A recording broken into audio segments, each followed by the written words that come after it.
పార్వతిగా మారడానికి ముందు శక్తి యొక్క మొదటి రూపం ఏమిటి? మొదటి, చివరి, జననం వంటి అన్ని పదాలు పరిమితి మరియు సమయం, స్థలం మరియు ప్రదేశంతో కట్టుబడి ఉంటాయి. ఈశ్వరుడు మరియు శక్తి ఎల్లప్పుడూ ఉన్నాయి, ఉనికిలో ఉన్నాయి మరియు సృష్టి ఉంటుందో లేదో ఎల్లప్పుడూ ఉంటుంది. అవి సమయం మరియు ప్రదేశానికి అతీతమైనవి, ఇంకా త్రిమితీయ ప్రపంచంలో కప్పబడి ఉన్నాయి.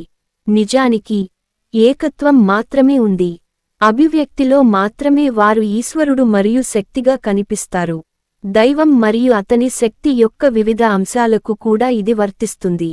స్పృహ యొక్క వివిధ అవరోహణ స్థాయిలు ఉన్నాయి అనే అర్థంలో మాది గ్రేడెడ్ అభివ్యక్తి. దైవిక స్పృహ తనను తాను సవరించుకుంటుంది. అతను పదార్థంగా మారే వరకు వివిధ స్ఫటికీకరణ మరియు ఘనీభవనాలను సృష్టిస్తుంది. ఇది శక్తి యొక్క విధి. పార్వతి అంటే పర్వతాల